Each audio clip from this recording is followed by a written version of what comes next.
Eto na nga mga chong, marami tayong basketball updates. Coach Tim Cone aminado na kumukuha ng bagong player para sa Ginebra. Bukod kay David Murrell, kinukuha na rin ng Barangay Ginebra si Shawnee Winston ng Converge Fiberxers. Kahapon nga mga chong, ay pumutok ang balita na ito na sinasabing Shawnee Winston to Ginebra. Ayon nga sa source ng Spin.ph ay kinukuha na ng Barangay Ginebra itong si Shawnee Winston last month pa nung ilagay ito ng Converge Fiberxers sa trading block. At pangalawang galaw na yan ng Barangay Ginebra sa loob ng isang linggo. Dahil kung matatandaan nyo, kinukuha na rin nila si David Murrell sa unrestricted free agency matapos itong bitawan ng Magnolia Hotshots. Pero dahil nga sa sister company ito ng Barangay Ginebra ay kinakailangan pa nilang antayin na matapos yung memo na inilabas ng PBA sa April 23. Hindi pa man nalilipat si David Murrell sa Barangay Ginebra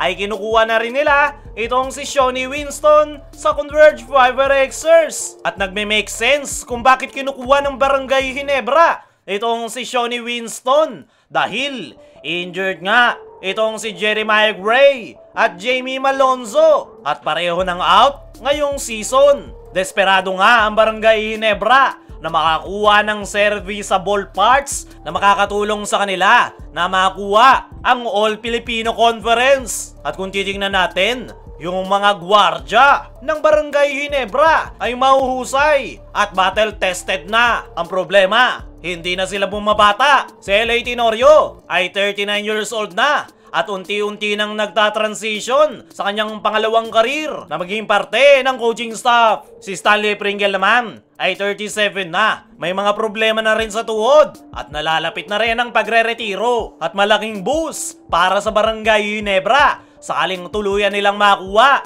itong si Shawnee Winston, 26 years old. Batang-bata pa at matagal mapapakinabangan ng Barangay Ginebra. This conference ay nag-a-average ito ng 12 points per game, 3.2 rebounds at 1.8 assists per game. Isang natural scorer itong si Shawnee Winston, average defender. Napakaganda nga ng ipinapakita nitong depensa. Panigurado, marami ang magsasabi na hindi bagay sa sistema ni Coach Tim Cone itong si Shawnee Winston. Dahil sa Converge Fiberxers ay problema ito ni Coach Aldin Ayo dahil hindi sumusunod sa sistema at gustong pumuntos lang ng pumuntos. Pero hindi yan magiging issue para kay Coach Tim Cone dahil master na nga ito pagdating sa pag-manage ng ego ng kanyang mga star players. Buhay na patunay dyan si Stanley Pringle kung noon puntos lang ito ng puntos at nakaaway pa ang head coach ng Northport. Pero kita nyo naman ngayon sa Ginebra,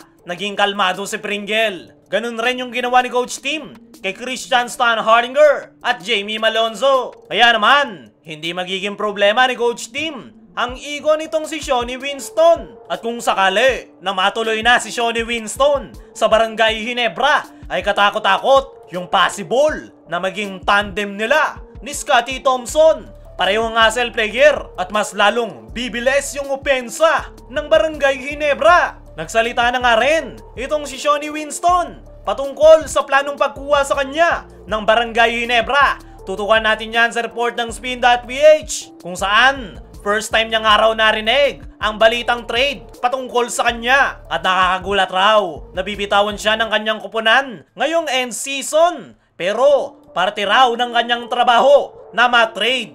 At open na open nga raw siya na mapunta sa most popular team na Barangay Ginebra. Sa ngayon nga mga chong, ay dalawa agad ang tinatarget ng Barangay Ginebra. Una si David Murrell na dinadampot nila sa unrestricted free agency. Ngayon naman ay itong si Shawnee Winston. At mukhang seryoso talaga sila na makuha ang All-Filipino Conference. At kagabi nga mga chong, matapos nilang talunin ang TNT Tropang Giga, ay inamin na mismo ni Coach Tim Cone na naghahanap sila ng bagong player na makakatulong sa kanilang kampanya ngayong All-Filipino Conference. Kung titingnan raw yung kanilang lineup ay napakalakas na.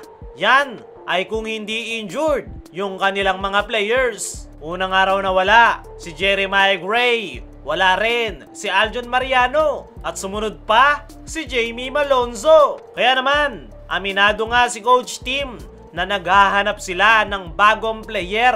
Possible nga raw na kumuha sila sa free agent list o magsagawa ng trade o di naman kaya kumuha ng player sa MPBL. Pag-aamin pa ni Coach Tim Cone ay badly needed daw nila ng additional player dahil pilay na pilay raw ang kanilang kupunan. Kulang na kulang nga raw yung kanilang big man position. Meron daw silang Japet at Sistan pero wala nang pamalit.